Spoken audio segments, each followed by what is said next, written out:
2024 का चुनाव एक बार फिर इतिहास बना गया।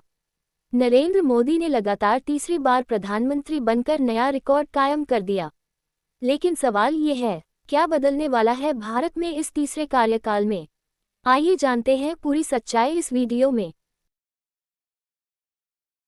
2024 के संसदीय चुनावों में एक और निर्णायक जीत के बाद श्री नरेंद्र मोदी ने 9 जून 2024 को तीसरी बार भारत के प्रधानमंत्री के रूप में शपथ ली।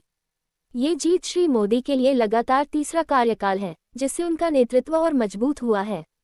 2024 के चुनावों में लोगों ने बढ़ चढ़कर मतदान में हिस्सा लिया। भारी संख्या में मतदाताओं ने श्री मोदी के नेतृत्व और देश के प्रति उनके विजन में विश्वास जताया। उनका कैंपेन आर्थिक विकास, राष्ट्रीय सुरक्षा, सामाजिक कल्याण कार्यक्रमों आदि पर केंद्रित था, जिसे जनता ने काफी पसंद किया। उम्मीद है कि श्री मोदी का तीसरा कार्यकाल उनके पिछले कार्यकाल के दौरान रखी गई नींव पर आधारित होगा, जिसमें तकनीकी नवाचार, बुनियादी ढांचे के विकास और अंतर्राष्ट्रीय कूटनीति पर नए सिरे से जोर दिया जाएगा, जिससे भारत एक वैश्विक शक्ति के रूप में स्थापित होगा।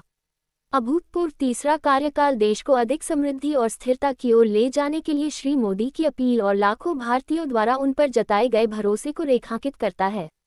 आज़ादी के बाद पैदा होने वाले पहले प्रधानमंत्री श्री मोदी इससे पहले 2014 से 2019 और 2019 से 2024 तक भारत के प्रधानमंत्री के रूप में कार्य कर चुके हैं। उन्हें अक्टूबर 2001 से मई 2014 तक के अपने कार्यकाल के साथ गुजरात के सबसे लंबे समय तक सेवा करने वाले मुख्यमंत्री होने का गौरव भी प्राप्त है। 2014 और 2019 के संसदीय चुनावों में श्री मोदी के नेतृत्व में भारतीय जनता पार्टी ने दोनों अवसरों पर पूर्ण बहुमत हासिल किया। आखिरी बार 1984 के चुनावों में किसी राजनीतिक दल ने पूर्ण बहुमत हासिल किया था। सबका साथ, सबका विकास और सबका विश्वास के आदर्श वाक्य से प्रेरित होकर श्री मोदी ने शासन में एक आदर्श बदलाव की शुरुआत की है, जिससे समावेशी, विकासोन्मुख और भ्रष्टाचार मुक्त शासन का मार्ग प्रशस्त हुआ है। प्रधानमंत्री ने अंत्योदय के उद्देश्य को साकार करने और समाज के अंतिम छोर पर बैठे व्यक्ति को सरकार की योजनाओं और पहल का लाभ सुनिश्चित करने के लिए स्पीड और स्केल पर काम किया है। प्रमुख अंतर्राष्ट्रीय एजेंसियों ने इस बात को माना है कि प्रधानमंत्री नरेंद्र मोदी के नेतृत्व में भारत रिकॉर्ड गति से गरीबी को खत्म कर रहा है। नीति आयोग की नवीनतम रिपोर्ट 2005-06 से भारत में बहुआयामी गरीबी के निष्कर्षों के अनुसार पिछले 9 वर्षों में लगभग 25 करोड़ लोग बहुआयामी गरीबी से बाहर निकले हैं।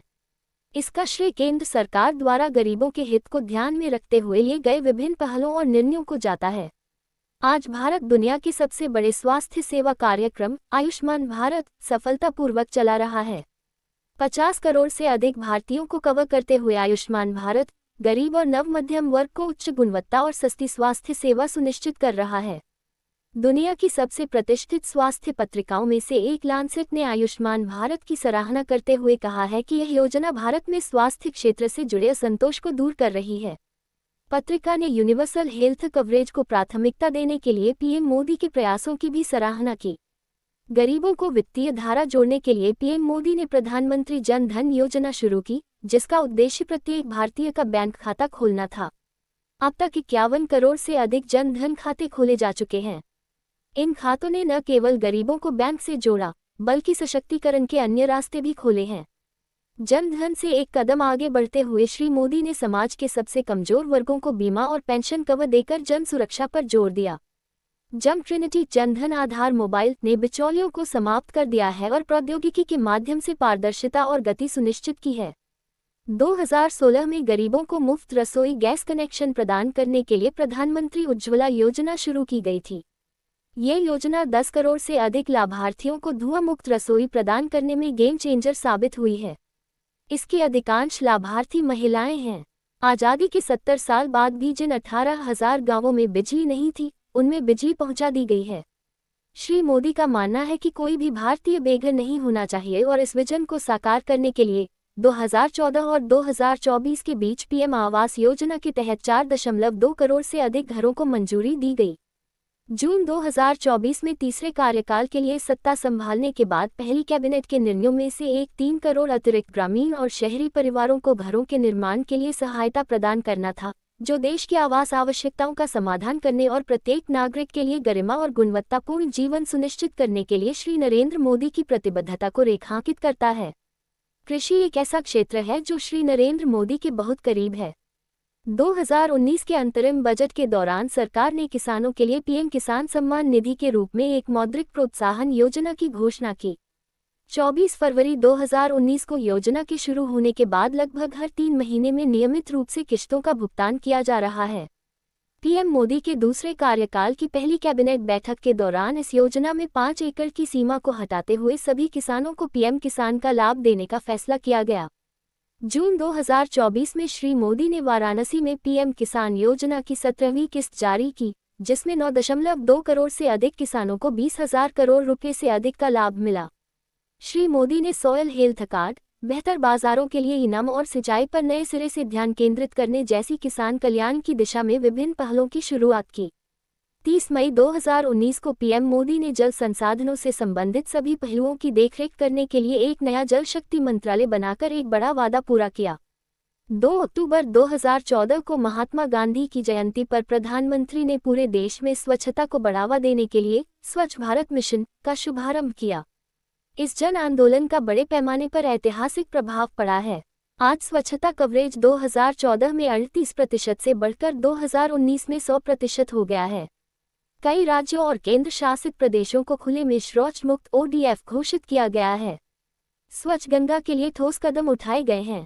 विश्व स्वास्थ्य संगठन ने स्वच्छ भारत मिशन की सराहना की और कहा कि इससे 3 लाख लोगों की जान बच सकती है। श्री मोदी का मानना है कि परिवहन परिवर्तन की दिशा में एक महत्वपूर्ण साधन है। इसीलिए भारत सरकार हाईवे, रेलवे, हाईवे और वाटरवे के रूप में अगली पीढ़ी का इंफ्रास्ट्रक्चर बनाने के लिए काम कर रही है। उड़ान उड़े देश के आप नागरिक योजना ने उड्डयन क्षेत्र को लोगों के अधिक अनुकूल बनाया है और कनेक्टिविटी को बढ़ावा दिया है। पीएम मोदी ने भारत को अंतर्राष्ट्रीय विनिर्माण पावरहाउस में बदलने के लिए मेक इन इंडिया पहल शुरू की। इस प्रयास से परिवर्तनकारी परिणाम सामने आए हैं। भारत ने ईज ऑफ डूइंग बिजनेस में महत्वपूर्ण प्रगति की है। 2014 में भारत की रैंकिंग 142 थी, जो 2019 में ये 63 हो गई। 2017 में संसद के एक ऐतिहासिक सत्र के दौरान भारत सरकार ने GST लागू किया, जिसने वन नेशन वन टैक्स के सपने को साकार किया। उनके कार्यकाल में भारत के समृद्ध इतिहास और संस्कृति पर विशेष ध्यान दिया गया। भारत में दुनिया की सबसे बड़ी प्रतिमा स्टैच्यू ऑफ यूनिटी बनाया गया, जो सरदार पटेल को एक सच्ची श्रद्धांजलि है। इस स्टैच्यू को एक विशेष जन आंदोलन के माध्यम से बनाया गया था, जिसमें भारत के सभी राज्यों और केंद्र शासित प्रदेशों के किसानों के औजार और मिट्टी का इस्तेमाल किया गया था, जो एक भारत श्रेष्ठ भारत की भावना को दर्शाता है। पीएम मोदी को पर्यावरण से जुड़े मुद्दों से गहरा लगाव है। उन्होंने हमेशा से माना है कि हमें एक क्लीन और ग्रीन प्लेनेट बनाने के लिए काम करना चाहिए। गुजरात के मुख्यमंत्री के रूप में श्री मोदी ने जलवायु परिवर्तन के अभिनव समाधान तैयार करने के लिए अलग जलवायु परिवर्तन विभाग बनाया था। इस भावना को पेरिस में 2015 के COP21 शिखर सम्मेलन में भी देखा गया था, जहां पीएम मोदी ने पर्यावरण से जुड़े मुद्दों में महत्वपूर्ण भूमिका निभाई थी। जलवायु परिवर्तन से एक कदम आगे बढ़कर पीएम मोदी ने क्लाइमेट जस्टिस के बारे में बात की है। 2018 में अंतर्राष्ट्रीय सौर गठबंधन के शुभारंभ के लिए कई देशों के राष्ट्राध्यक्ष भारत आए थे। ये गठबंधन एक बेहतर ग्रह के लिए सौर ऊर्जा को बढ़ावा देने का एक अभिनव प्रयास है। पर्यावरण संरक्षण के प्रति उनके प्रयासों को देखते हुए पीएम मोदी को संयुक्त राष्ट्र के चैंपियंस ऑफ अर्थ अवार्ड से सम्मानित किया गया। जलवायु परिवर्तन के कारण प्राकृतिक आपदाओं की बढ़ती घटनाओं के प्रति पूरी तरह से संवेदनशील श्री मोदी ने प्रौद्योगिकी की शक्ति और मानव संसाधनों की ताकत के उचित इस्तेमाल के रूप में आपदा के लिए एक नया विजन साझा किया है। मुख्यमंत्री के रूप में उन्होंने गुजरात को पूरी तरह से बदल दिया, जो 26 जनवरी 2001 को विनाशकारी भूकंप से तबाह हो गया था। इसी तरह उन्होंने गुजरात में बाढ़ और सूखे से निपटने के लिए नई प्रणालियों की शुरुआत की, जिनकी अंतर्राष्ट्रीय स्तर पर प्रशंसा हुई। प्रशासनिक सुधारों के माध्यम से श्री मोदी ने नागरिकों के लिए न्याय को हमेशा प्राथमिकता दी है। गुजरात में लोगों की समस्याओं को हल करने के लिए उन्होंने शाम की अदालतों की शुरुआत की।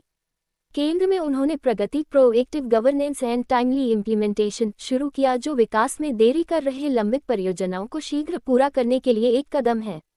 श्री मोदी की विदेश नीति की पहल ने दुनिया के सबसे बड़े लोकतंत्र की वास्तविक क्षमता और भूमिका का एहसास कराया है। पीएम ने 60 देशों के सभी प्रमुखों की उपस्थिति में अपना पहला कार्यकाल शुरू किया और दूसरे की शुरुआत में बिम्स्टेक नेताओं को आमंत्रित किया। संयुक्त राष्ट्र महासभा में उनके संबोधन की दुनिया भर में सराहना हुई।